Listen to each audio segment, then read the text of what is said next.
Ibu yang saya cintai, Alhamdulillah, Alhamdulillah wa syukurillah pada pagi hari ini kita diberikan kekuatan untuk bisa melakukan suatu kebaikan yang insya Allah kita menghadiri untuk menambah asupan ilmu kita tentang Islam itu sendiri, di mana di dalam ajaran Islam itu sangat luas, bukan hanya menyangkut tentang ibadah saja, tetapi juga menyangkut segala kebutuhan kita untuk bisa insya Allah baik di mata Allah SWT. Jadi di sini termasuk di dalamnya adalah kemampuan sejauh mana takofah kita, gitu kan, tentang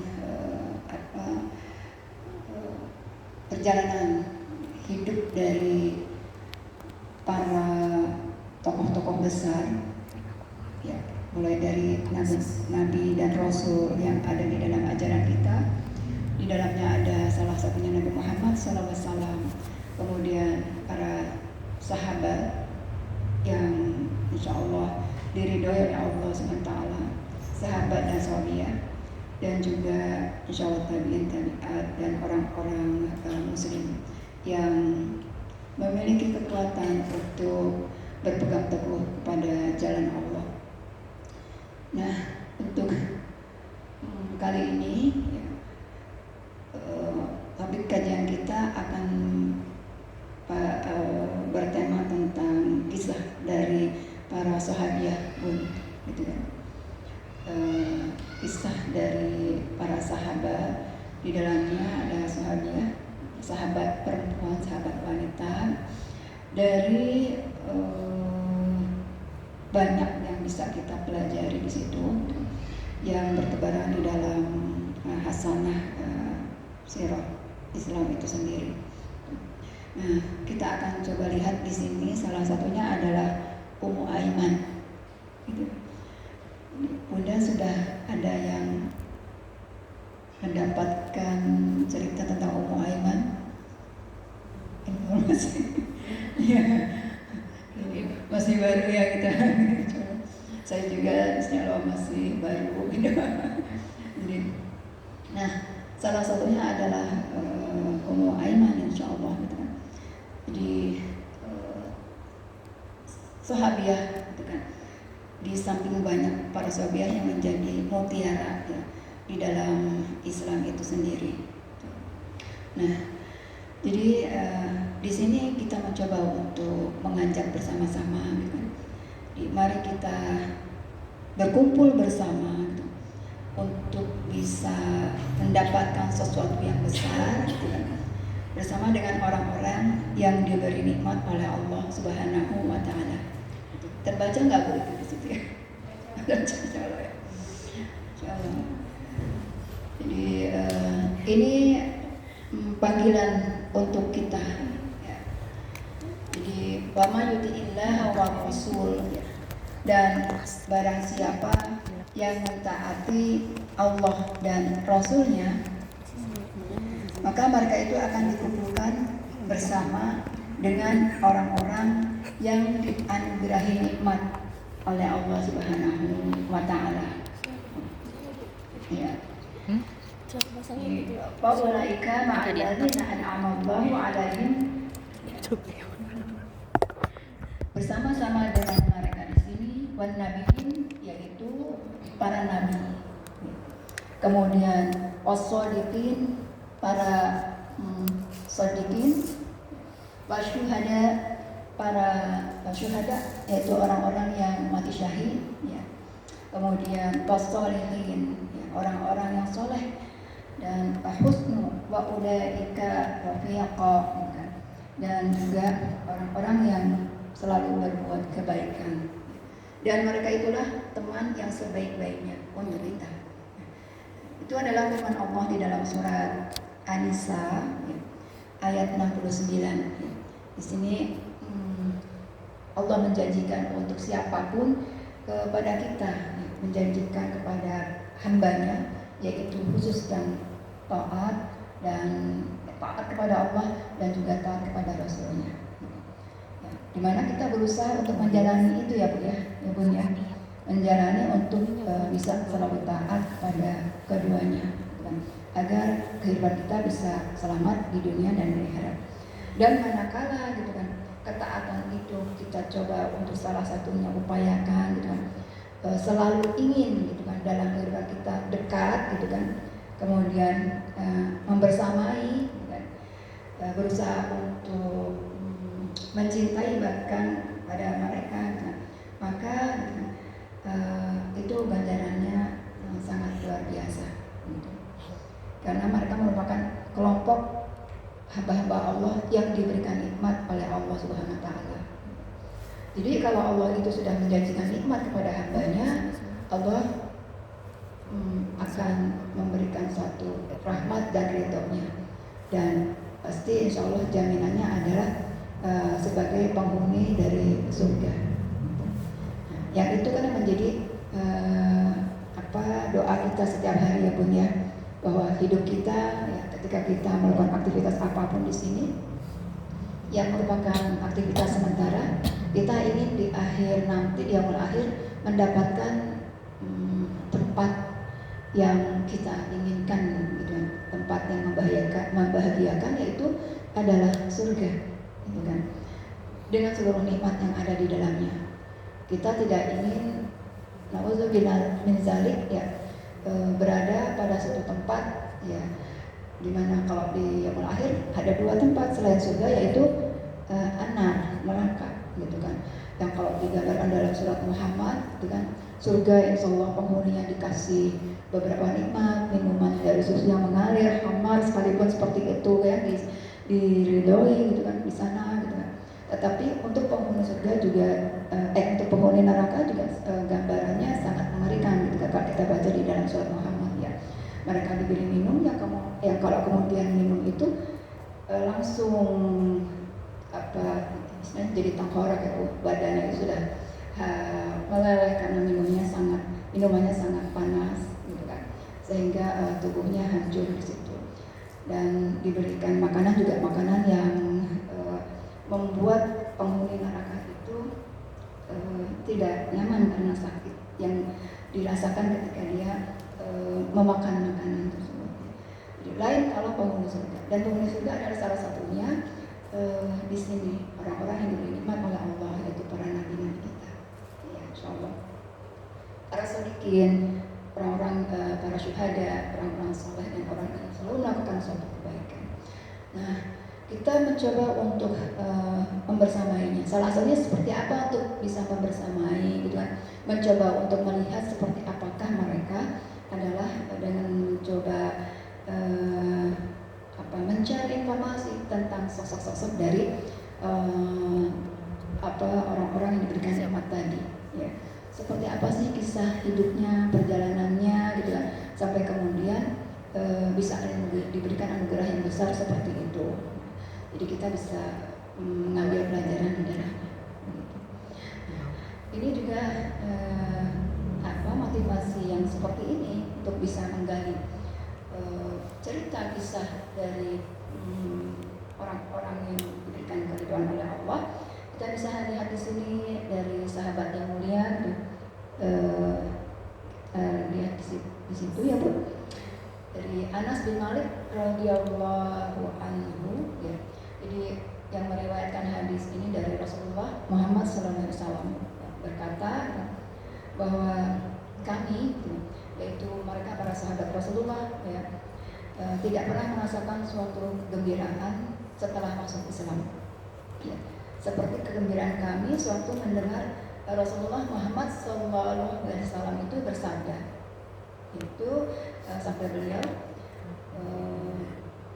mengatakan bahwa engkau bersama dengan orang yang kamu cintai nanti di surga. Maka aku mencintai Rasulullah Muhammad SAW. Aku mencintai Abu Bakar radhiyallahu anhu. Aku mencintai Umar radhiyallahu anhu. Dan aku berharap akan dikumpulkan oleh Allah Subhanahu wa Ta'ala bersama mereka nanti di surga. Karena kecintaanku kepada mereka ya. Meskipun aku belum mengerjakan amalan seperti yang dilakukan oleh mereka, dengan amalan-amalan utamanya dari seperti Abu Bakar As-Siddiq radhiyallahu anhu, Umar, dan sahabiah yang lain. Nah, kita bisa lihat di sini ya Bu, bagaimana Rasulullah tuh menyampaikan kepada kita nanti kelak kita tuh nanti di sana bersama dengan siapa sih di yaumul akhir ya, gitu. Kan kita ingin ya Bu ya bersama dengan nanti gitu kan, selain dengan keluarga kita ingin bersama dengan Rasulullah Muhammad SAW ya. Kita ingin bersama dengan mereka para orang soleh. Tetapi kalau kita tidak mampu, keinginan ada, tetapi kita tidak mampu untuk bisa melakukan amalan-amalan yang yang menampakkan bahwa kita itu cinta, gitu ya, bahwa kita menampakkan bahwa kita cinta kepada mereka, gitu kan. Maka keinginan seperti itu juga menjadi satu macam margana. Jadi apa sih orang-orang, amalan apa yang nampak dari orang yang sedang jatuh cinta, gitu ya kan? Seperti itu ya Bu ya. Ya pasti kan selalu berjuang gitu ya Bu. Berjuang untuk melakukan apapun demi yang dicintai, gitu kan. Itu kan kalau bahasa yang sekarang gaya-gaya misalnya kalau kisah cinta kan demikian ya Bu ya. Ya seperti itulah yang harus kita upayakan untuk bisa membuat kita itu memiliki rasa cinta kita, gitu kan, kepada tadi orang-orang yang diridhoi oleh Allah Subhanahu wa taala, gitu. Jadi, gimana sih bentuk cinta kita? Ya salah satunya insya Allah adalah kita mencoba untuk mencari tahu, gitu kan, rahasia-rahasia penting dari kehidupan mereka, dan kemudian kita mencoba mengikhtiarkan untuk mencontohnya. Ya, itu kan adalah salah satu bentuk dari, gitu kan, upaya yang kita lakukan dengan sekuat tenaga kita agar kita mampu untuk bisa mencintainya, gitu kan, dengan benar. Sehingga nanti ketika tumbuh rasa cinta itu ya, seperti yang dijanjikan oleh Allah melalui sabdanya tadi, bahwa nanti, gitu kan, engkau bersama dengan orang yang engkau cintai nanti di surga, gitu. Jadi kalau dikatakan siapa yang kamu cintai, gitu. Nah, kita menjawab insya Allah dengan Rasulullah Muhammad SAW, gitu kan, dan nampak dari amalannya, dari akhlaknya, gitu kan, maka insya Allah, gitu kan, Allah akan mencatatnya dan mengabulkannya. Nanti ya kita akan bersamanya nanti kelak ya di yaumul akhir, seperti itu. Jadi begitu pula dengan keluarga kita ya. Jadi mereka kita cintai ya, kita akan diberikan suatu peluang untuk nanti bersama, gitu kan, dengan anak-anak kita, orang tua kita, gitu kan, pasangan hidup kita, gitu kan, nanti di yaumul akhir, insya Allah. Gitu. Jadi kita berharap mudah-mudahan mampu untuk bisa menjalaninya.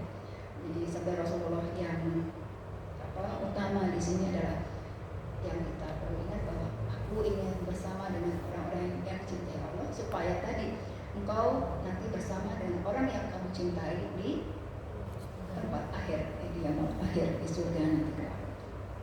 Ya. Nah, kemudian lanjut tentang apa sih urgensinya ya kita mempelajari itu semua, gitu. Dimulai yang pertama adalah diharapkan ketika kita mendapatkan, gitu kan, pengetahuan tentang begitu ya perjalanan kehidupan mereka, gitu kan, kita mencoba untuk menteladaninya, gitu kan, menteladani dari hal-hal yang baik ya, sifat-sifat yang terpuji dari mereka.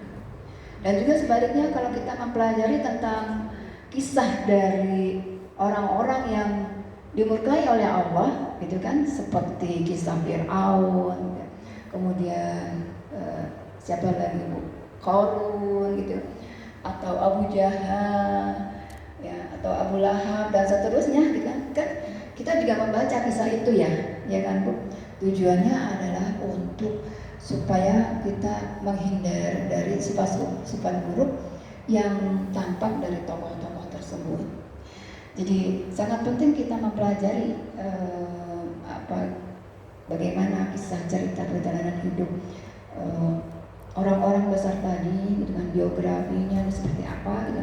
Karena tadi kita berupaya untuk menteladaninya supaya kita juga bisa menjadi lebih baik ya, dan menjauhi sifat-sifat yang tercela ketika kita membaca tokoh-tokoh dengan sifat-sifat tersebut. Gitu.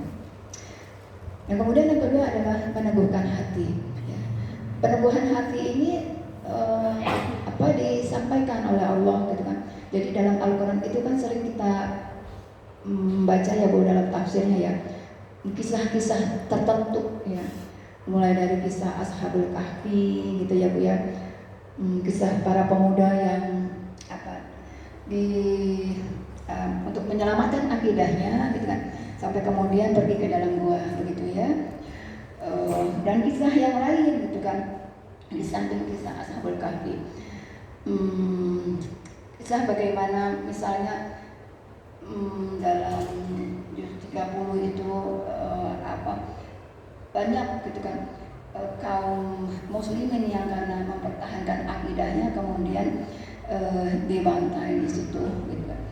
Jadi kisah-kisah yang diangkat di dalam Al-Qur'an itu sendiri gitu kan, sengaja Allah ceritakan kembali gitu kan kepada Nabi kita Rasulullah Muhammad SAW, dan pada akhirnya kita baca adalah untuk meneguhkan hati dan iman Rasulullah Muhammad SAW pada saat itu, meneguhkan hati para sahabat pada saat itu, yang pada saat pelaksanaan penyebaran Islam itu mereka berhadapan dengan sesuatu yang membuat mereka itu sangat gitu kan tersakiti. Ya, bagaimana banyak sahabat itu dizolimi oleh orang-orang kafir Quraisy pada saat itu, gitu kan, dibantai ya, ketika mereka mengetahui para sahabat itu masuk dalam agama Islam mengikuti ajaran Rasulullah Muhammad SAW. Jadi ketika pembantaian misalnya dialami oleh Bilal gitu kan, yang pada saat itu sebagai budak dan diketahui beriman kepada Allah, langsung dibawa ke lapangan, ditindih di tengah terik matahari dengan batu dan seterusnya, kemudian diarak seperti itu. Nah, tentunya untuk bisa menguatkan keimanan dari para sahabat, makanya diangkat kisah-kisah yang lain supaya sebenarnya gitu kan, tidak hanya kamu saja yang mengalami hal yang demikian gitu. Ada banyak kelompok lain atau orang-orang lain yang juga mengalami hal yang serupa, bahkan lebih sakit, lebih parah gitu kan, dibandingkan apa yang dialami oleh kalian pada saat itu. Jadi kisah-kisah tersebut merupakan upaya untuk bisa memperkokoh gitu kan, ketika mereka dalam keadaan down, pada saat disakiti, dizolimi gitu kan oleh pasukan Quraisy atau oleh musuh-musuh Islam pada saat itu, maka diangkat kekuatannya supaya kembali gitu kan, bersemangat gitu kan. Nah, seperti yang tertera di dalam surat Hud ini ayat 120 ya, yang dikatakan di dalam firman-Nya, dan semua kisah dari para rasul yang kami ceritakan kepadamu ialah kisah-kisah yang dengannya kami teguhkan hatimu. Dan dalam surat ini telah datang kepadamu kebenaran serta pengajaran dan peringatan bagi orang-orang yang beriman. Jadi semuanya ketika itu diangkat adalah untuk meneguhkan hati orang-orang yang beriman. Dan kemudian urgensi yang lain, salah satunya adalah sebagai pelajaran dan pendidikan bagi umat. Ya, seperti yang tertuang di dalam surat Yusuf ayat 111 gitu kan. Jadi ketika kita mempelajari tentang Ummu Aiman kah, kemudian Khadijah kah, Asia atau Aisyah radhiyallahu anhuma, serta banyak yang lain ya, serta sertifikat di Islam, mutiara-mutiara terdapat di dalam Islam gitu kan. Maka insya Allah itu semuanya dalam rangka memberikan pelajaran dan pendidikan bagi kita dan juga bagi umat ya. Dalam surat tadi, sesungguhnya pada kisah-kisah mereka gitu kan, para nabi dan umat mereka gitu kan, itu terdapat pelajaran ya, bagi orang-orang yang mempunyai akal sehat ya. Laqad kana fi qasasihim ya ibrah ya, di ulil albab ya, di situ ada ibrah ada pelajaran yang bisa kita petik kalau seandainya kita berusaha untuk mempelajarinya. Kalau kemudian kita juga bersyukur dengan anugerah akal yang Allah anugerahkan kepada kita dari Allah Subhanahu wa Ta'ala. Nah, itu urgensinya.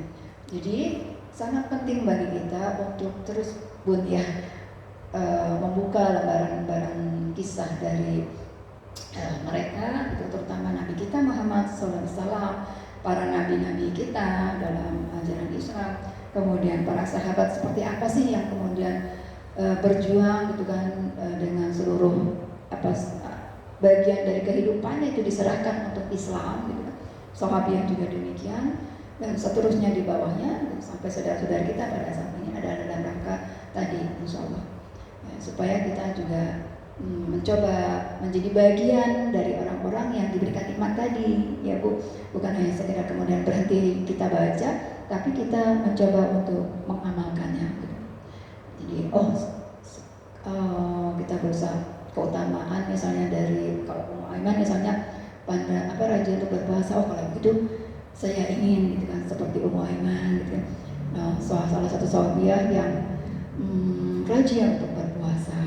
Saya juga ingin seperti Ibunda Khadijah misalnya yang penuh dengan kesabaran gitu, selalu tegak di dalam mengajarkan, mendampingi dakwah, kemudian menjadi pelopor dalam berdonasi gitu kan, dan seterusnya gitu kan, berdonasi untuk Islam tentunya gitu. Nah, itu untuk urgensinya. Nah, sekarang kita masuk begitu ya Bun. Jadi sangat perlu atau tidak dia Bun? Setuju tidak? Ya. Jadi mudah-mudahan ya Allah memberikan kekuatan bagi kita untuk mendapatkan beberapa urgensi tadi di dalam diri kita. Nah, sekarang kita lihat sebenarnya siapakah ya Ummu Aiman itu. Ya. Jadi Ummu Aiman itu adalah salah satu perempuan ya, bagian dari mutiara dalam Islam yang juga diberikan nikmat oleh Allah SWT. Jadi kalau kita membaca sosok dari Ummu Aiman itu gitu, kita membayangkan sosok seorang ibu gitu, yang penuh dengan kasih sayang ya, itu membesarkan putranya supaya kelak nanti putranya itu kalau sudah besar bisa menjadi orang-orang yang berguna gitu, untuk dirinya dan juga untuk orang lain ya. Yang itu dilakukan oleh Ummu Aiman. Jadi sosok seorang ibu yang penuh dengan kasih sayang ya. Dan kalau kita mempelajarinya, Masya Allah gitu kan, sebegitu gitu kan besarnya pengabdian beliau gitu kan, kepada sosok yang sama-sama kita cintai Bu, yaitu Rasulullah Muhammad Sallallahu Alaihi Wasallam. Jadi beliau itu adalah sosok perempuan keturunan Habasyah, begitu. Di Ummu Aiman itu sebelumnya adalah seorang budak, ya. Jadi yang diberikan, ya, Rasulullah itu mendapatkan warisan Ummu Aiman itu dari ayahnya Abdullah, ya. Di ketika Abdullah wafat, ya, maka Ummu Aiman diberikan pada beliau Rasulullah Muhammad SAW. Nah, kemudian di sini selang beberapa lama ya, Rasulullah Muhammad Sallallahu Alaihi Wasallam memerdekakannya ketika beliau sudah dewasa ya, Rasulullah seperti itu. Jadi kita coba nukil ya Bu, pendapat dari Abu Nuaim yang berkaitan dengan sosok Ummu Aiman. Seperti apa sih Ummu Aiman itu? Nah, di sini Abu Nuaim itu berkata bahwa Ummu Aiman itu adalah seorang perempuan yang kuat, yang ikut serta dalam perjalanan hijrah, hijrah dari kota Mekah ke Madinah. Jadi kalau Bun membayangkan perjalanan sepanjang dari kota Mekah ke Madinah, pada saat itu Bu ya, kan belum ada mobil ya Bu. Ya, perjalanan itu yang kendaraan utama itu adalah onta gitu. Nah sementara yang dilakukan oleh Aiman pada saat ketika hijrah di gelombang pertama, beliau menjalannya dengan berjalan kaki. Jadi bayangkan Bu, sejauh itu bun-bun yang sudah ke sana gitu ya, membayangkan ya Allah kalau melihat kiri kanan gunung ya, pegunungan gitu kan, kiri kanan sepanjang jalan itu pegunungan, itu ada gambarnya Bu, kayak gitu lah ya gitu ya, pegunungan yang tinggi gitu kan, ya itu selalu ada di sisi kiri sisi kanan. Itu saat sekarang, apalagi pada saat dulu ya Bu ya gitu kan, yang jaraknya itu 500 km ya, ada yang mengatakan 500, kalau di sini 450 km gitu ya. Kalau buku yang ini katanya jadi jarak dari mana ke mana, dari kota Bekasi ke mana Bu? 450 km. Jauh banget ya Bu. Kalau kita naik bus itu kemarin 6 jam gitu ya, dari Mekah istirahat sih, ada istirahat 1 jam gitu ya, dari Mekah ke ke Madinah dengan menggunakan kendaraan bus gitu kan. Nah apalagi ini jalan kaki, tentunya kan pasti berhari-hari ya gitu kan. Nah itu dilakukan oleh salah satunya gitu kan, Ummu Aiman pada saat itu gitu kan, dengan berjalan kaki. Jadi tanpa letih Bu. Kadang-kala berarti kan naik melintasi gunungan begitu kan, ada hal seperti itu yang dijalaninya. Kemudian turun landai, kemudian bisa jadi naik lagi dan seterusnya dalam keadaan yang demikian gitu kan. Dan itu dijalani gitu kan dengan menempuh jarak yang jauh, itu dijalani dengan berjalan kaki. Beliau pada saat itu berpuasa pula gitu. Kadang-kala berpuasa gitu kan, karena kan berhari-hari ya, jadi di sela-sela perjalanannya ya, dia juga berpuasa gitu. Jadi dikatakan oleh Abu Nu'aim itu, Ummu Aiman itu adalah perempuan yang rajin berpuasa ya, tahan terhadap lapar dan mudah menangis. Mudah menangis karena takut kepada Allah Subhanahu wa Ta'ala. Dan dia akan mendapatkan minuman dari surga yang dapat mengobati semua kepedihan yang dia rasakan pada saat di dunia. Nah, itu dikatakan oleh Abu Nu'aim tentang seperti apa sih sosok Ummu Aiman itu ya di mata beliau. Jadi itulah bagian salah satunya gitu kan. Beliau adalah salah satu pelaku orang-orang yang berhijrah ya. Karena pada saat itu tidak memungkinkan untuk tetap berada di kota Mekah gitu kan. Jadi siapapun yang beriman pada saat itu pasti akan diserang gitu kan, dihina gitu kan. Kalau kita baca sebagaimana perjalanan Rasulullah pada saat berdakwah, kadang-kadang Rasulullah itu sendiri kan pernah ya Bu, kepalanya disiram pakai pasir gitu ya, itu kepada orang yang mulia ya Bu ya, yang dilakukan oleh orang-orang kafir Quraisy pada saat itu. Sehingga yang membersihkan kepalanya adalah putrinya ya, Fatimah gitu, sambil menangis, Allah demikian tegaknya mereka gitu kan melakukan itu kepada wahai ayah. Jadi dibersihin itu pasir-pasir dari kepala Rasulullah gitu. Nah, untuk orang yang selalu mulia seperti itu saja mereka berani gitu kan, apalagi kepada para sahabat pada saat itu pasti mereka melakukan hal-hal yang kadang-kala di luar dari batas kemanusiaan. Sehingga karena tidak memungkinkan lagi untuk bisa meneruskan dakwah di sana, Allah memerintahkan untuk berhijrah kan gitu ya, pindah dari Mekah ke Madinah, dan itu dilakukan salah satunya oleh Ummu Aiman pada saat itu. Nah, siapakah Ummu Aiman begitu? Ya. Jadi Ummu Aiman itu nama aslinya adalah Barokah. Kenapa disebut Ummu Aiman? Karena pada saat beliau itu menikah gitu kan dengan pasangan yang pertama ya Bu ya, gitu kan, dengan Ubay ya bin Harith al-Hajraj ya, bukan Harith, Harith sama aku ya. Ketika beliau memiliki putra yang bernama Aiman, gitu. Makanya dipanggillah Ummu Aiman, ya, jadi dikasih kalau kesehariannya disebut Ummu Aiman seperti itu. Nah itu dari pasangan yang pertama. Nah karena satu hal ya akhirnya beliau bercerai dengan Ubay ya. Pada saat itu suaminya itu tidak mau menerima ajaran Islam ya. Jadi ketika Ummu Aiman itu adalah sosok yang memang sangat percaya ya kepada Rasulullah. Jadi ketika Rasulullah itu menyampaikan bahwa saya adalah seorang Rasul, kemudian mengajarkan tentang Islam, Ummu Aiman langsung gitu kan masuk memeluk Islam.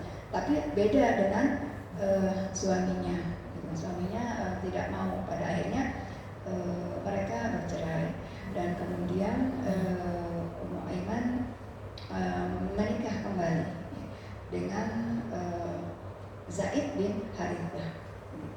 Nah, jadi beliau itu juga punya anak gitu kan yang bernama Usamah bin Zaid radhiyallahu anhu. Dari suami yang kedua yaitu Zaid bin Harithah. Nah, jadi baik Aiman radhiyallahu anhu maupun Usamah bin Zaid radhiyallahu anhu itu semuanya adalah ketika besar gitu kan, sedangkan orang besar dan kemudian menjadi tumbuh remaja gitu. Jadi mereka adalah sosok-sosok para sahabat gitu kan, yang ketika besar itu dipenuhi dengan kemuliaan ya. Baik Aiman maupun Usamah tadi. Ini ditulisnya Umamah ya Bu. Jadi ini enak kadang-kadang kalau ngetik ini ngetiknya Usamah tapi dijadikan jadi berkali-kali salah gitu. Ini lupa untuk Usamah. Jadi Usamah bin Zaid ya. Jadi keduanya adalah para syuhada ketika besar. Ya. Jadi Usamah itu sendiri gitu kan. Berarti putra dari siapa Bu? Usamah? Dari yang kedua itu siapa? Zaid ya. Jadi Usamah bin Zaid itu berarti putra dari Zaid bin Harithah. Nah, siapa tuh Zaid bin Harithah gitu? Nah, nanti kita lihat di sini ya, siapa Zaid bin Harithah dan siapa Usamah gitu kan.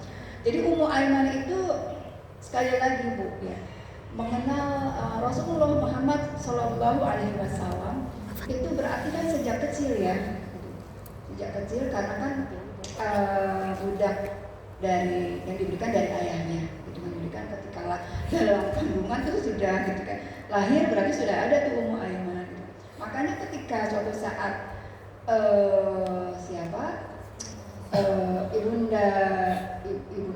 ibu Rasulullah siapa namanya? Aminah, gitu kan. Ketika Siti Aminah berusaha untuk menziarahi makam suaminya yaitu Abdullah, gitu kan. Jadi suaminya itu kan berarti ayahnya Rasulullah ya, ingin menziarahinya. Jadi Abdullah itu dimakamkan di Madinah. Jadi ketika ingin ke sana, gitu kan, itu bersama dengan kakeknya. Ketika ingin menziarahi makam suaminya, bersama dengan kakeknya Abdul Muthalib, bersama dengan Ummu Aiman, begitu Madinah. Dan kita tahu tadi jaraknya berapa Bu? Mekah Madinah 450 km gitu. Bayangkan gitu, Masya Allah jauhnya gitu kan. Kalau sekalipun dengan unta pas perjalanannya berhari-hari gitu ya. Nah, mungkin karena sangat jauh dan lelahnya, pada akhirnya ketika pulang, Ibunda Siti Aminah itu sakit. Ya, pulang dari Madinah menuju Mekah, ya sakit. Gitu. Ya, kita aja kalau pulang dari Wonosobo nih kemarin, gitu. Dari Jogja gitu kan, atau dari mana,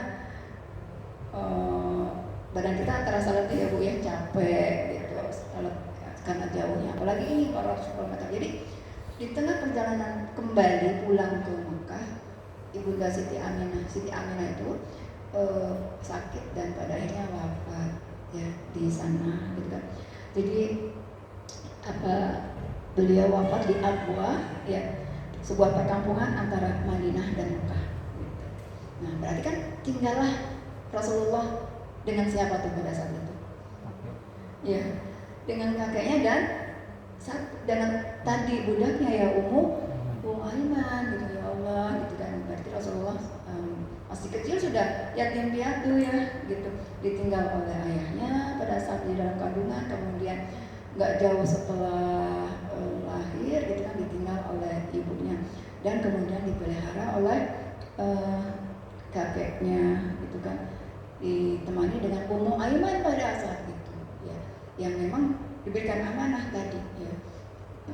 Dan itu diterima oleh beliau Ummu Aiman, sehingga Rasulullah itu diasuhnya oleh beliau dengan penuh kasih sayang. Nah, diasuh oleh kakeknya, dan kemudian kakeknya karena udah uzur tua, akhirnya kakeknya wafat ya, wafat. Akhirnya juga kakeknya berpesan kepada anaknya yang lain, yaitu Abu Thalib ya. Jadi dititipkan ke Abu Thalib ya, sehingga Rasulullah itu dibesarkan di keluarga Abu Thalib. Ya, di sini ada Fatimah binti Asad yang membesarkan juga Rasulullah di samping Ummu Aiman. Jadi ketika ditinggal oleh ibunya, Rasulullah itu ditemani dua orang tadi, dua sahabiah, yaitu Fatimah binti Asad dan Ummu Aiman, membesarkan Rasulullah dengan penuh kasih sayang, dengan penuh cinta. Jadi membayangkan ya Allah gitu, sedih nggak Bu? Seorang anak ya gitu kan, yang masih kecil seperti itu gitu kan, diasuh ditinggal kedua orang tuanya. Tapi sekali lagi Allah memberikan karunia-Nya ya, Rasulullah ditemani dengan orang-orang yang mencintainya gitu. Dan di situ ketika dipelihara oleh pamannya Abu Thalib ya, kondisi ekonomi dari keluarga Abu Thalib itu tidak terlalu bukan merupakan keluarga yang berkecukupan kaya ya gitu. Jadi kadang-kala harus berhemat-hemat dan keluarga seperti itu ya untuk keluarga Abu Thalib gitu kan. Sehingga dengan keadaan seperti itu kadang-kala ya harus berbagi makanan untuk anak-anak dari Fatimah dan Abu Thalib tadi. Dan di situ Rasulullah tampak keutamaannya, dan itu dilihat oleh Ummu Aiman, karena Ummu Aiman kan melihatnya sejak kecil ya begitu. Jadi suatu saat 15 menit lagi Bu gitu ya. Kalau misalnya di rumah itu makanannya hanya sedikit gitu kan, misalnya satu potong roti gitu kan, oleh Abu Thalib itu sebagiannya itu diberikannya dulu kepada Muhammad gitu, nanti anaknya belakangan gitu ya. Nah itu bagaimana kasih sayangnya gitu kan, keluarga dari Abu Thalib, Fatimah juga di dalamnya gitu kan, kepada Rasulullah. Ya, termasuk juga di situ Ummu Aiman gitu kan. Nah dengan kondisi yang demikian, Ummu Aiman itu juga pernah berkisah gimana sosok dari Muhammad kecil ya. Jadi beliau mengatakan bahwa Rasulullah gitu kan, itu tidak pernah mengeluh lapar ya, atau haus gitu. Kan biasanya kalau anak-anak kecil itu lapar haus marahnya kayak dia lapar haus Bu gitu, minta minum gitu, dingin atau apa manis gitu ya. Tapi itu tidak tampak ya kata Ummu Aiman tentang Rasulullah. Jadi tidak pernah tuh gitu kan beliau itu mengeluh lapar ya atau haus ya. Jadi kalau di pagi hari beliau cukup minum gitu seteguk air Zam-Zam ya. Kita tahu kalau air Zam-Zam itu kan kalorinya banyak ya, mineralnya banyak gitu kan. Jadi kalau memang kondisi memaksa nggak ada makanan, cukup dengan air Zam-Zam itu sudah bertenaga gitu. Nah di siang harinya ketika saya tawari makanan untuk beliau, pada saat itu beliau berkata tidak usah, aku tidak lapar gitu. Jadi artinya apa? Bahwa Rasulullah itu memang tidak ingin menyusahkan gitu ya, menyusahkan keluarga dari mamanya dengan biarlah gitu kan, saya masih bisa ya, keluar dengan keadaan yang seperti ini. Jadi, nah itu yang nampak di mata Ummu Aiman yang memelihara Rasulullah sejak dari kecil. Nah, jadi itu kelebihannya dari Ummu Aiman. Jadi beliau tuh tahu seperti apa sih ya Rasulullah ketika kecil itu, dengan akhlak yang demikian sudah terlihat mulia. Nah, kemudian setelah Rasulullah Muhammad SAW itu menikah dengan Khadijah radhiyallahu anha, beliau memerdekakan Ummu Aiman. Ya, jadi sudah merdeka nih Ummu Aiman gitu. Dan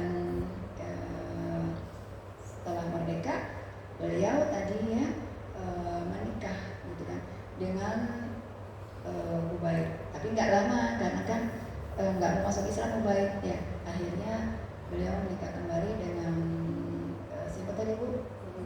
Zaid bin Harithah. Dan bin Harithah itu adalah sosok kesayangan dari Rasulullah Muhammad SAW. Jadi Rasulullah memberikan mengganti ya pengorbanan Ummu Aiman dengan sosok yang lebih mulia gitu kan di dunia dan di akhirat, yaitu Zaid bin Harithah tadi, untuk pengganti dari suami yang pertamanya. Jadi itu untuk Ummu Aiman ya. Jadi beliau termasuk orang yang pertama kali masuk Islam. Jadi sangat percaya. Seperti halnya Abu Bakar ketika Rasulullah itu mengatakan bahwa saya adalah Rasul yang mengajarkan, yang membawa risalah tentang Islam, Abu Bakar kan langsung percaya, maka diberi gelar As-Siddiq. Termasuk di sini juga Ummu Aiman ya. Beliau adalah orang yang pertama kali masuk Islam.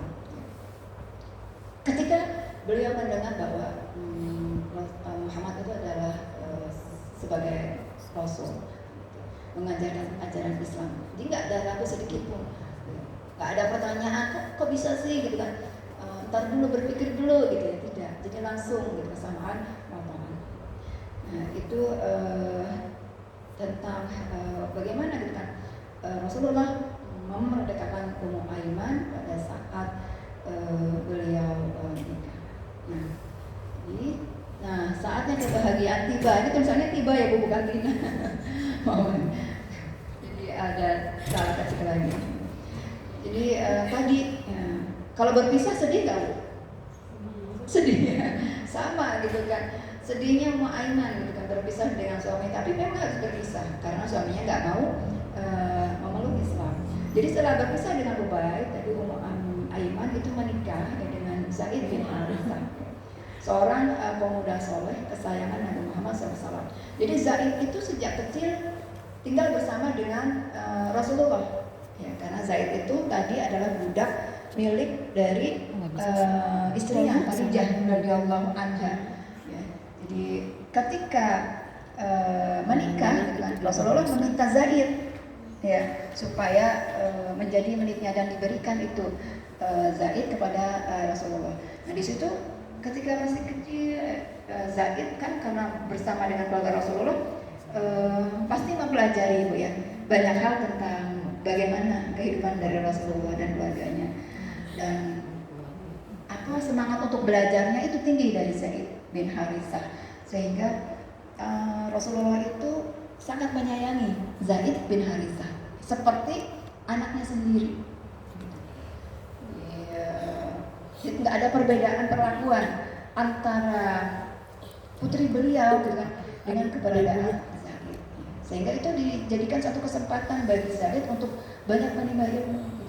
Jadi kita bayangkan apakah bersyukur atau tidak Bu dengan keadaan seperti itu ya, kita berada dalam sebuah keluarga yang besar yang dipenuhi dengan keberkahan seperti itu merupakan sebuah nikmat. Iya Bu ya, begitu enggak?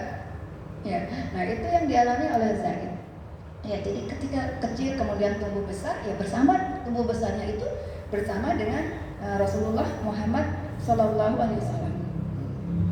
menjadi sosok pemuda yang tangguh, ya, yang Rasulullah pada akhirnya itu memberikan kepercayaan kepada Zaid nanti, gitu ya, dengan percayaan besar sebagai panglima dalam beberapa peperangan. Karena Rasulullah udah tahu gitu kan kemampuan dari anak asuhnya di rumahnya itu Zaid tadi ya. Sehingga beberapa kesempatan peperangan ya beliau menjadikannya sebagai panglima gitu ya. Nah Zaid tadi udah disampaikan sebagai budak dari Khadijah ya. Mereka dikaruniai anak yang bernama Usama tadi sudah ya. Nah, para sahabat itu biasa menyebut Usama itu sebagai kesayangan putra kesayangan. Jadi Usama itu sendiri disayang oleh Rasulullah Muhammad SAW. Nah, jadi putra kesayangan, siapa putra kesayangannya? Putra kesayangan Rasulullah yaitu Zaid bin Harithah. Jadi Usama itu adalah kesayangan dari putra kesayangan gitu, kata para sahabat. Zaid itu kesayangan Rasulullah dari putra kesayangan Rasulullah yaitu Zaid bin Harithah. Nah, beberapa sahabat itu memang menyatakan demikian kepada Usama. Dan juga di sini beliau pernah berkata, Zaid, ya, kamu adalah budak yang aku merdekakan. Jadi setelah diminta oleh Rasulullah, kemudian diminta oleh Rasulullah kepada Khadijah, setelah di tangan oleh Rasulullah yang memerdekakannya, ya, dikatakan lagi kamu bagian dari diriku, ya, dan aku bersama dan akan bersama denganku, ya. Orang yang paling aku sayangi adalah kamu. Itu, Masya Allah. Mau nggak Bu seperti itu? Ya, itu langsung disampaikan oleh Rasulullah kepada Zaid bin Harithah sampai menyatakan gitu, ya Allah, kalau udah dinyatakan demikian, pastilah gitu kan melambung ya kita gitu kan, melambung tinggi dan jaminannya ada surga. Orang yang paling aku sayangi adalah kamu, wahai Zaid, kata Rasulullah tadi kepada Zaid. Dan itu diberikan untuk orang yang dikasihi oleh Rasulullah yaitu Ummu Aiman. Jadi Ummu Aiman tuh dinikahkan gitu kan sebagai balasan pengorbanannya tadi, perjuangannya di dalam Islam, dikasih pemuda yang soleh yaitu Zaid bin Harithah, kesayangan, putra kesayangan dari Rasulullah. Nah, di sini Abdullah bin Umar radhiyallahu ya bercerita nih, di mana ini cerita tentang membayangkan sebegitu tingginya kedudukan Zaid ya di mata Rasulullah. Nabi mengirim pasukan dan mengangkat Usama bin Zaid sebagai pemimpinnya. Oh, kalau ini kisah tentang anaknya Zaid gitu. Dan beberapa orang meremehkannya. Jadi pada saat menjelang akhir hayat hidup Rasulullah itu mengirim pasukan ya, untuk berhadapan dengan pasukan Romawi karena akan menyerang wilayah Islam. Nah, yang diangkat sebagai pemimpin pada saat itu adalah pemuda yang masih belia, Bu. Usianya itu masih SMP kelas dan SMA kelas 1 lah kayak gitu. Jadi bayangkan Bu, pemuda seusia seperti itu gitu, dipercayakan oleh Rasulullah sebagai komandan perang untuk melawan tentara Romawi pada saat itu, begitu. Apakah ada nggak perhitungan dari Rasulullah ketika menetapkan Usamah itu? Pertimbangannya ada pertimbangannya tidak, Bu? Ya, pasti ada gitu. Rasulullah percaya dengan kemampuan dari Usamah tadi gitu. Jadi ketika mengangkat seperti itu memang sih pada akhirnya karena di dalamnya ada Abu Bakar ya Bu ya. Ada Abu Bakar, ada Umar sebagai bagian dari pasukan itu, ada orang-orang yang tidak berkenan. Kenapa sih harus Usamah gitu ya? Dia nggak punya, dia masih jam terbangnya masih belum banyak lah ya dibandingkan Abu Bakar, dibandingkan dengan Umar atau Ali dan sebagainya. Padahal di dalamnya ada tadi sahabat yang senior. Nah, sehingga ada yang tidak berkenan seperti itu. Oleh karenanya ketika ada suara sumbang tadi, Rasulullah SAW mengatakan, jika kalian meremehkan kepemimpinannya, gitu kan, berarti kalian meremehkan kepemimpinan ayahnya. Siapa ayahmu? Yaitu Zaid bin Harithah tadi. Kalau gitu kamu meremehkan beliau dong gitu. Apakah kamu tidak mengingat bagaimana perjuangan dari Zaid bin Harithah di beberapa peperangan sebelumnya yang mati syahid ya. Jadi Zaid bin Harithah itu mengikuti segala perang dan beliau syahid di perang Mu'tah 8 Hijriah pada saat itu. Di perang Mu'tah beliau berjuang ya. Jadi melawan pasukan Romawi juga pada saat itu. Rasulullah mengutus memerintahkan beliau sebagai pemimpin. Jadi ada 3 orang ketika sebagai pemimpin di dalam peperangan Mu'tah itu. Salah satunya adalah Zaid bin Harithah. Jadi kalau Zaid bin Harithah itu gugur dalam perang Mu'tah, maka penggantinya adalah Ja'far gitu, saudara dari Rasulullah. Kalau Ja'far mati, ada penggantinya lagi gitu. Jadi ada 3 orang sebagai pemimpin di perang Mu'tah gitu. Dan ketika Zaid itu dijadikan sebagai pemimpin di perang Mu'tah, pada akhirnya memang Zaid syahid gitu kan, karena lelah gitu kan, nggak seimbangan juga pasukannya, 3.000 melawan 200.000 pasukan ya Bu, musuh 3.000 pasukan muslim melawan 200.000 pasukan musuh. Karena seperti itu, kelelahan dan tidak seimbang, ya Zaid akhirnya gugur gitu kan. Nah, ketika ada suara sembang demikian, Rasulullah mengatakan, kamu lupa ya dengan jasad-jasad Zaid. Dulu Zaid itu seperti itu loh gitu kan. Katakan demikian. Kamu meremehkan kepemimpinan ayahnya sebelum ini. Demi Allah, dia diciptakan untuk menjadi pemimpin. Itu adalah jaminan Rasulullah ya kepada Usamah, ya, Usamah bin Zaid. Nggak boleh kamu seperti itu, istilahnya kayak kalau bahasa sekarang gitu ya, kamu nggak boleh begitu, kamu nggak boleh meremehkan. Ya, saya menjamin, ya demi Allah. Itu kan berarti sudah apa Bu? Kalau pakai demi Allah, bersumpah ya, gitu kan. Dia diciptakan untuk menjadi pemimpin. Gitu. Makanya Rasulullah membela langsung Usamah. Dia adalah orang yang paling aku suka, ya. Dan anaknya ini adalah orang yang paling aku suka setelahnya. Jadi ketika Rasulullah tetap mengatakan dia adalah layak untuk tadi memimpin rombongan, walaupun di dalamnya ada Abu Bakar, ada Umar, gitu kan, ada Ali dan seterusnya, gitu, maka terimalah itu.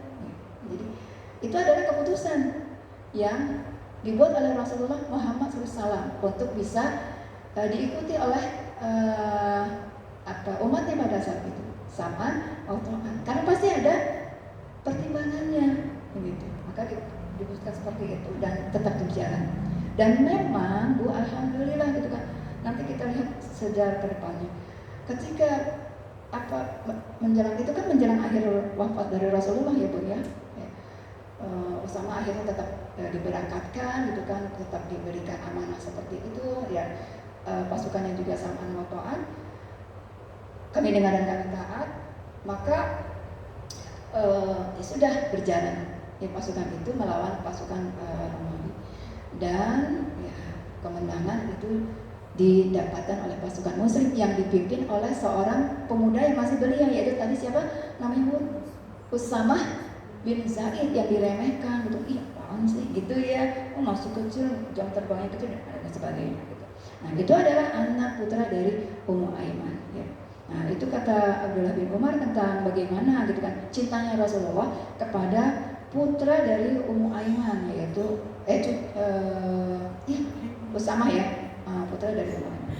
Nah yang lain okay. Umar di sini Ibnu Umar radhiyallahu anhu bercerita bagaimana keutamaan dari keluarga Ummu Aiman itu sendiri ya. Jadi suatu saat Umar itu memberikan bagian tertentu kepada putranya, yaitu Abdullah bin Umar ya. Memberikan bagian gitu kan kepada anaknya dan kepada Usamah ya, pada Usamah bin Zaid. Nah, ternyata yang diberikan kepada Usamah itu lebih besar dibandingkan yang diterima oleh anaknya, yaitu Abdullah bin Umar itu. Sehingga bertanya, kenapa sih saya dapatnya sedikit gitu kan? Ya, dibandingkan sama Usamah gitu. Kok Usamah dapat banyak? Ya biasa kalau seperti itu anak-anak komplain ya Bu ya. Gitu. Kok dapat banyak sih, kan nggak adil dan sebagainya. Nah, kemudian dijawab di sini oleh ayahnya, yaitu siapa Bu? Ayahnya Abdullah bin Umar, Umar bin Khattab. Gitu. Dijawab oleh Umar. Ya, dia kata Umar, dia lebih disayangi Rasulullah daripada ayahmu. Dia lebih disayangi Rasulullah daripada ayahmu ini nak. Gitu. Kata siapa? Kata Umar. Gitu. Jadi Umar ingin menghormati ya Zaid bin Harithah. Ya, sehingga ketika ingin berbagi kepada keduanya dengan anak dan Usamah, maka Usamah lebih banyak. Gitu. Walaupun ada protes dari anaknya tadi, dan diterima oleh anaknya. Oh iya benar ya, bahwa keluarga dari Usamah, Ummu Aiman di dalamnya adalah sosok yang disayangi oleh Rasulullah, sehingga diutamakan. mengatakan demikian. Nah, Rasulullah juga bersabda, aku masuk surga dan disambut oleh seorang remaja putri. Aku kemudian bertanya, kamu ini siapa? Gitu kan. Maka dia menjawab, aku adalah milik Zaid bin Harithah. Gitu. Jadi apa sih sosok putri yang ada di nanti ibu di surga ya bu ya, gitu kan? Bidadari ya, ibu itu ya bu ya. Aku adalah milik dari Zaid bin Harithah. Siapa Zaid bin Harithah tadi bun? Itu suami dari Ummu Aiman. Ya bun jadi hafal deh. Belum bisa cerita ya bun. Oh gitu. Itu saatnya kebahagiaan gitu kan, yang dialami oleh Ummu Aiman. Nah, kemudian tibalah gitu kan hijrah yang penuh berkah, yaitu tadi pada saat hijrah, bayangkan tadi hijrahnya ya bun ya. Nah, pada saat berpuasa, lapar, haus dan seterusnya, tiba-tiba diberikan nikmat oleh Allah Subhanahu wa Ta'ala. Itu salah satu bagian keutamaan dari Ummu Aiman. Ada air bun yang beliau dapatkan, gitu kan. Sehingga beliau itu segera pada saat kehausan seperti itu, beliau minum air tersebut. Ya. Jadi diberi minum oleh Allah Subhanahu wa Ta'ala ya, pada saat kehausan dalam menempuh perjalanan hijrah sepanjang 500 km dari Mekah ke Madinah. Allah memberikan nikmat kepada Ibunda Aisyah. Nah, Utsman bin Qasim ya sore mengatakan ya, jadi sore hari saat rombongan sampai di daerah Mansarif ya, Ummu Aiman yang saat itu berpuasa merasa sangat letih. Masya Allah ya bu, jalan jauh masih tetap basah gitu. Kita belum tentu mampu ya. Letih dan kehausan dalam perjalanan hijrahnya. Maka kemudian tiba-tiba ada ember yang berisi air yang terikat tali yang menjulur ke atas. Lalu kemudian Ummu Aiman meminumnya. Setelah itu ia berkata, saya tidak merasakan haus meskipun ketika Ummu Aiman itu berpuasa. Jadi Masya Allah itu rizki nikmat yang diberikan oleh Allah Subhanahu wa Ta'ala. Nah ini terakhir bagaimana kiprah dari Ummu Aiman itu sendiri ya, di samping membersamai Rasulullah pada saat kecil, kemudian membersamai Rasulullah dalam dakwahnya gitu kan, sehingga merelakan anaknya, suaminya gitu kan untuk turut berjuang di jalan dakwah. Kita lihat ya bagaimana peran serta dari beliau ya. Yaitu yang pertama di perang Uhud, bukan penang ya, ini tulisannya penang ya, jadi perang di perang Uhud ya bun ya. Kita maaf sekali lagi ketik mulai laptopnya begitu. Jadi di perang Uhud beliau diberikan tugas di bagian kesehatan dan penyiapan bahan makanan. Dan di saat perang Uhud itu kita tahu ya bun ya, semula itu kan perang Uhud itu melawan pasukan kafir Quraisy. Pasukan tertentu ada di bukit atas sebagai pasukan pemanah ya, ditugas oleh Rasulullah, kamu ada di bagian atas untuk memanah nanti orang-orang kafir Quraisy di bawah gitu. Tempat yang strategis di atas gitu. Nah itu dipesankan gitu. Tetapi kemudian pesan Rasulullah itu dilupakan oleh para sahabat yang ada di bukit gitu kan, yang semula ketika dia di atas mampu dengan penuh ya, pokoknya tinggal manah-manahin yang ada di bawah kan bun ya, sehingga banyak orang-orang kafir pada saat itu Quraisy yang terbunuh, dan otomatis kalau terbunuh itu kan ghanimahnya berserakan di bawah harta benda dari peninggalan pasukan musuh itu berserakan tuh di situ di perang Uhud itu ya, baju besi, terus kemudian apalagi pedang dan sebagainya, amunisi itu. Nah itu menjadi daya tarik pasukan yang ada di atas, yaitu pasukan muslim ya, sehingga pesan Rasulullah yang harusnya nggak boleh turun itu lupa, dan akhirnya turun mereka, yang tentunya ketika turun otomatis berbalik karena tempat di atas itu strategis. Tempat yang strategis itu pada akhirnya ketika mereka turun dilihat oleh Khalid bin Walid pada saat itu, yang belum masuk Islam pada saat itu ya. Wah, kosong nih tempat di atas posnya. Maka segeralah Khalid naik ke bukit tadi di atas. Jadi sekarang yang lebih strategis itu diisi oleh pasukan siapa bu? Pasukan musuh ya. Sehingga dengan mudahnya pasukan musuh yang tadinya kocar-kacir di bawah, dengan mudahnya kembali penuh semangat memporak-pondakan pasukan musuh yang ada di bawah. Karena pasukan musuh yang ada di atas, kenapa Bu? Turun ke bawah, tidak mau mendengar pesan dari Rasulullah. Pokoknya kata Rasulullah, kamu di atas dalam keadaan apapun, menang atau kalah di atas gitu.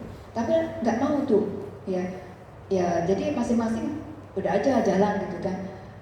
Ini ada tuh di bawah, orang takut besar gimana ya, namanya juga harta ya, tarikan dunia seperti itu. Jadi lepaslah samaan motoannya gitu kan. Jadi tidak taat lagi gitu kan, apa yang menjadi bagian dari perintah Rasulullah ya. Pada akhirnya kocar kacir ya, mereka yang pada pasukan musuh itu berusaha untuk melihat barang-barang ghanimah itu gampang aja gitu ya, dipanahi dari atas oleh pasukan Khalid pada saat itu, sehingga banyak yang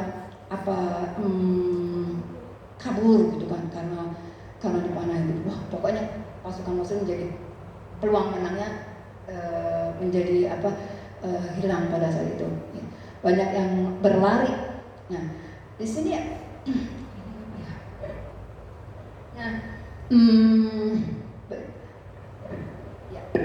pada saat melihat hal yang seperti itu ya, Ummu Aiman melihat, ini kenapa pada lari nih gitu ya, pasukan muslim nih. Maka Ummu Aiman segera mengambil pasir dan mengingatkan mereka, bus gitu. Di pasir itu isinya apa Bu? Ditaburi ke mereka gitu kan, yang berusaha untuk berniat mundur karena tadi kan diserang oleh pasukan Khalid bin Walid dari atas gitu kan. Jadi Ummu Aiman melemparinya dengan pasir ke muka mereka seraya berkata, ini adalah bedak gitu. Bedak yang pantas untuk kalian gitu ya. Yang pantas untuk kalian terima. Ayo sekarang ambil pedang kembali, hadapi kembali ya mereka, para musuh-musuh Islam pada saat itu. Itu Ummu Aiman gitu, yang memotivasi kembali, mengingatkan mereka, kenapa harus lari, kenapa harus mundur. Rasulullah ada di sana. Ummu Aiman mencari kabar Rasulullah, apakah Rasulullah karena kondisinya sudah sangat genting pada gitu, Rasulullah terbunuh atau enggak gitu kan, dan sebagainya. Yang pada akhirnya Rasulullah kan terluka ya di perang Uhud gitu kan. Nah, jadi mengembalikan kembali motivasi dari orang-orang muslim, balik lagi, jangan lari gitu ya. Nah, sedemikian teguh dan beraninya Ummu Aiman gitu. Di perang apa Bun? Perang Uhud gitu. Jadi kembali ya. Alhamdulillah gitu kan, ketika taat lagi kepada perintah pemimpinnya, kemenangan itu muncul kembali gitu kan. Akhirnya Rasulullah gitu kan bisa mengalahkan dan bisa mengobati dengan luka-luka. Jadi banyak sahabat juga yang luka pada saat itu. Jadi penting sam'an wa ta'an itu sendiri ya Bu ya, di dalam sebuah barisan. Tadi sudah disampaikan dalam tilawah yang disampaikan oleh Bu Adnan gitu kan. Dalam sebuah rumah, dalam sebuah barisan, dalam sebuah negara gitu kan, ketaatan kepada pemimpin. Nah, ini di perang Uhud. Jadi Ummu Aiman juga terlibat selain di perang Uhud juga di perang Khaybar, di perang Mu'tah dan di perang Hunain. Nah, kita lihat Bu, di perang Mu'tah sekali lagi tadi disampaikan beliau itu ditinggal oleh suami yang dicintainya gitu, yaitu Sahid ya, suaminya yaitu Zaid bin Harithah tadi gitu kan, di perang Mu'tah ya, kena panah ya dari pasukan musuh. Jadi itu untuk Aiman di perang Mu'tah. Perang Mu'tah itu di 8 Hijriah kan, sekitar tahun 689 ya Bu ya, Masehi gitu. Nah, Masya Allah gitu ya. Termasuk juga kalau di perang Khaybar gitu kan, tidak henti-hentinya Ummu Aiman itu memotivasi putranya yaitu Aiman gitu. Jadi pada saat itu di perang Khaybar, Aiman itu nggak bisa ikut perang Bu, karena gitu kan mendengar Aiman itu nggak bisa ikut, ibunya gitu kan langsung marah dan mengingatkan, kenapa kamu nggak berangkat gitu ya. Dan ternyata ketika ditanya seperti itu, kuda saya nggak ada, gitu ya. Jadi nggak ada kendaraan untuk ikut pada saat itu, sehingga Aiman terpaksa nggak ikut, gitu kan. Sehingga bukan berarti takut bu, gitu kata Aimannya, gitu. Jadi tetap di perang Khaybar sekalipun seperti itu, beliau berkontribusi, ya, memotivasi kembali, gitu kan, pasukan musuh pada saat itu. Di perang Mu'tah juga, ya, sampai kemudian kehilangan suaminya. Dan di perang Hunain. Nah, di perang Hunain ini putranya wafat, Bun. Ya, Aiman, ya, syahid, ya, di perang Hunain, gitu kan. Jadi keluarganya habis, ya, habis sebagai dipersembahkan untuk dakwah Islam, ya, semuanya mati syahid. Suaminya, anaknya, ya, suaminya udah duluan, gitu kan. Aiman juga, dan Usamah juga pada akhir hidupnya juga syahid, mati sebagai seorang syahid. Mereka semuanya adalah syuhada. Jadi keluarganya begitu. Bayangkan tuh, semuanya diberikan untuk Islam, ya Bu, ya, gitu kan. Wafat semua, gitu kan. Wafatnya nggak sia-sia. Kalau wafat sebagai syahid itu langsung, Bu, ya, diangkat ke surga, ya. Jadi nggak ditimbang-timbang. Kalau kita ditimbang kan, Bu, ya, amalnya udah semana sih, gitu kan, sampai karena takutnya gitu, seberapa amal yang kita miliki pada saat di padang mahsyar itu keringat itu kan bercucuran, gitu kan, ada yang sejengkal, segini, tergantung gitu. Begitu takutnya kita membayangkan amal kita nanti sebanyak apa ketika ditimbang, kan di padang mahsyar seperti itu. Jadi kalau kita gitu kan ditimbang, Bu, ya, amal baiknya, gitu kan, kitanya itu di mana, tangan kanan atau tangan kiri, begitu. Tapi kalau untuk orang-orang yang mati syahid, mereka udah langsung naik aja ke atas, iya, udah langsung masuk ke surga, nggak perlu, gitu kan, oleh Allah udah dikasih jalan tol ke sana, gitu kan. Dan juga diberikan kesempatan, gitu kan, nikmat-nikmat yang ada di surga. Sampai kemudian kalau orang-orang yang mati syahid itu minta kepada Allah, ya Allah, hidupkanlah saya kembali. Untuk apa? Gitu kan, kamu ingin hidup kembali? Saya ingin mengabarkan kepada penduduk bumi tentang nikmat-nikmat yang Engkau anugerahkan kepada kami yang ada di sini, gitu. Jadi ingin mengasih tahu ke kita nih yang masih hidup, aduh ya Allah, limpahan nanti, gitu kan, di sana itu jauh luar biasa. Ya, Allah ganti bagi penduduk yang tadi yang mati syahid. Nah, itu dipersembahkan oleh keluarga Ummu Aiman. Nah, itu kemudian Ummu Aiman di mata Rasulullah, ya, gimana sih Rasulullah itu menganggap Ummu Aiman, gitu. Di mana Ummu Aiman itu menganggap Rasulullah sebagai putranya sendiri, sampai suatu saat ketika besar Rasulullah, gitu kan, berkunjung, kan sering dikunjungi, ya, oleh Rasulullah ke situ. Rasulullah disuguhi makanan, gitu kan, minuman, tapi nggak dimakan atau diminum oleh Rasulullah. Ummu Aiman marah, gitu kan, kepada Rasulullah, gitu kan. Kenapa nggak mau makan, kenapa nggak mau minum, gitu, karena begitu dekatnya, ya, Bu, ya, Ummu Aiman kepada Rasulullah, karena sudah dianggap seperti anaknya, begitu. Nah, sementara kalau di mata Rasulullah, Ummu Aiman itu siapa, gitu. Jadi beliau itu dianggap di mata Rasulullah Muhammad SAW itu sebagai ibu kedua, ya, bagi Rasulullah Muhammad SAW. Jadi ibu pertamanya adalah Siti Aminah, ya, gitu. Nah, maka ibu yang keduanya itu ibu saat Siti Aminah yang mengandungnya, kemudian membesarkannya walaupun beberapa tahun. Lanjut, ya, ibu keduanya adalah Ummu Aiman tadi yang membesarkan Rasulullah dari kecil, gitu, sampai kemudian Rasulullah wafat, Bu. Ya, itu Ummu Aiman masih membersamainya, gitu. Nah, jadi begitu sayangnya Rasulullah kepada Ummu Aiman, ya, karena dianggap sebagai ibundanya, gitu kan. Sering dikunjunginya, gitu. Bahkan sering diberikan hadiah, gitu kan. Ketika penduduk Ansor itu misalnya memberikan kebun kepada Rasulullah, ya, itu diberikannya kepada Ummu Aiman, ini untuk engkau, gitu kan. Diberikan kurma, ini untuk kau, gitu. Rasulullah kasih lagi, gitu, dari penduduk Ansor, ya, hadiah-hadiah itu kepada ibu keduanya itu, kepada ibu, sebagai bentuk rasa sayangnya beliau, ya, kepada Ummu Aiman. Jadi beliau adalah sosok yang disayangi oleh Rasulullah Muhammad SAW. Nah, dan juga Nabi SAW itu sangat senang sekali kalau melihat Ummu Aiman itu gembira, ya. Dan Nabi Muhammad SAW itu sedih ya kalau melihat Ummu Aiman itu bersedih. Jadi sebegitu dekatnya hati Rasulullah kepada Ummu Aiman. Nah, di sini menjelang dan ketika Rasulullah sekali lagi akan wafat, kita bisa lihat di sini tadi sudah diceritakan ya Bun ya, Rasulullah menjelang wafatnya itu menyiapkan pasukan yang besar untuk melawan pasukan Romawi. Panglimanya adalah anak dari Ummu Aiman, yaitu Usamah bin Zaid. Yang kemudian dikomplain tadi ya Bu ya, nggak pantas karena masih muda dan seterusnya ya Bu ya. Dan tadi ketika dikomplain seperti itu, Usamah tuh udah jalan Bun. Udah ketika diputuskan udah ini tetap Usamah gitu kan. Maka rombongan itu tetap ketika Rasulullah tetap bersikukuh untuk memutuskan Usamah sebagai pemimpin, akhirnya mereka menerima dan berjalan ke sana gitu kan.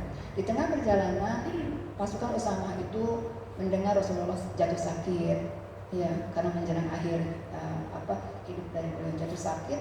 Kemudian karena tali batinnya itu kuat gitu kan, dari Usamah karena cucu kesayangan juga ya dari Rasulullah, akhirnya Usamah coba kembali gitu kan, menjenguk Rasulullah yang sedang sakit ya.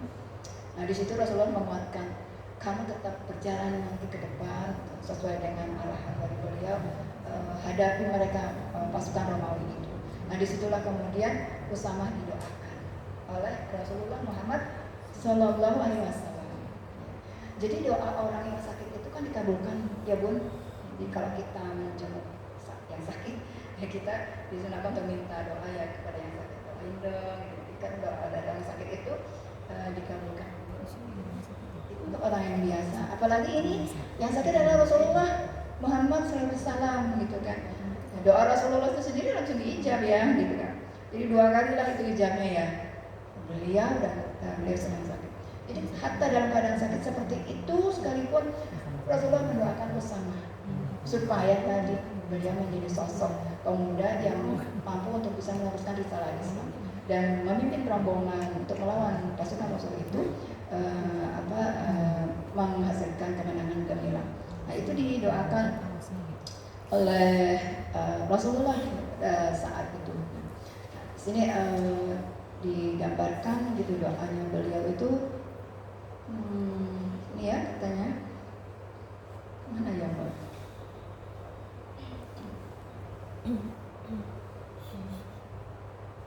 Nih, Usamah bin Zaid menceritakan bahwa ketika Rasulullah sakitnya makin parah, aku dan pasukanku kembali ke Madinah. Aku menjenguk beliau yang saat itu sudah tidak bisa lagi bicara. Jadi beliau mengangkat kedua tangan ke arah langit, kemudian mengarahkan tangan beliau kepada, jadi begini Bu ya, gitu ya. Dalam keadaan memang beliau itu sudah tidak mampu lagi untuk bicara karena dalam keadaan sakit ya menjelang akhir hidupnya. Ya. Tetap dalam keadaan seperti itu Rasulullah mendoakan gitu kan, cucu kesayangannya mendoakan Usamah tadi. Itu kata Usamah ya. Nah, aku tahu kalau saat itu beliau sedang berdoa untukku, kata Usamah. Sampai pada akhirnya karena tetap diminta untuk berangkat kembali, akhirnya Usamah dan pasukannya berangkat. Ya. Dan memang di tengah perjalanan ketika berangkat ke sana Rasulullah wafat. Rasulullah wafat meninggalkan para sahabatnya yang tidak percaya bahwa Rasulullah itu sudah wafat, termasuk Ummu Aiman pada saat itu. Ya, banyak yang menangis, juga termasuk di situ Ummu Aiman menangis ditinggal oleh Rasulullah. Ya sampai kemudian beliau membuat puisi, gitu kan. Jadi ini puisi yang dibuat oleh Ummu Aiman. Ya. Salah satu penggalanya gitu ya. Duhai mata, gitu. Bermurah hatilah, cucurkan air mata sebagai pelipur lara. Menangislah dan terus menangislah. Bencana di atas segala bencana. Ketika mendengar kematian Rasulullah, duhai mata, menangislah meskipun perpisahan ini hanya di dunia. Menangislah dan terus menangislah. Detik ini awal wahyu tiada. alirkan sungai air mata, bangun Rasul yang tercinta, penerang dunia, rahmat bagi alam semesta, Nabi setelah para Nabi dunia, Nabi penutup sampai akhir masa. Ya, nah itu untayan puisi yang dibuat oleh Ummu Aiman ya, atas kepergian Rasulullah ya. Beliau itu menangis gitu kan.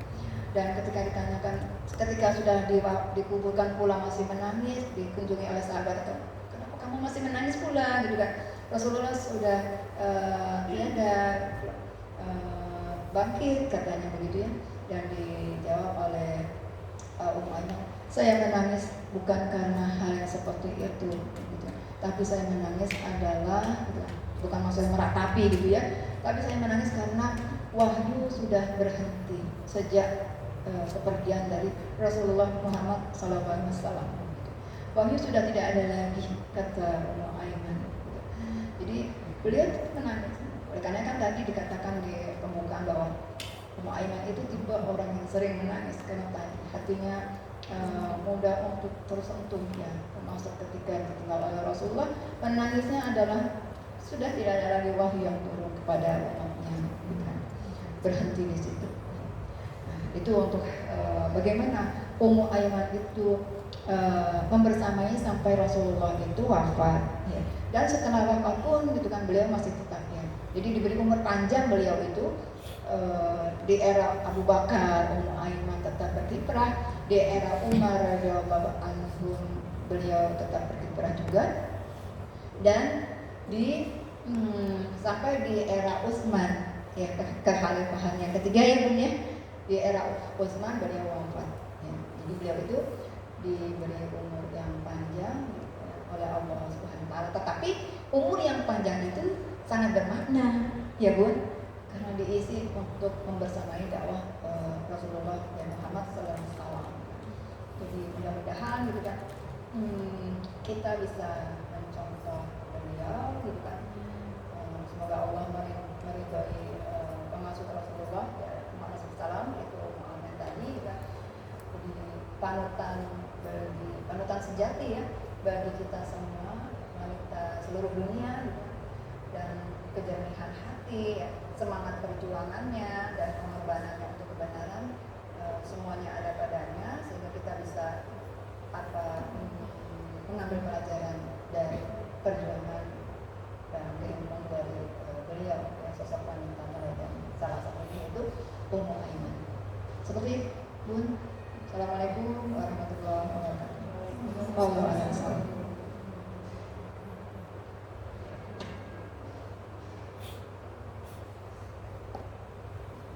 Terima kasih kepada Bu Eka yang telah menyampaikan kajian pada hari ini. Semoga apa yang telah disampaikan dapat bermanfaat bagi kita semua. Amin. Selanjutnya yaitu kita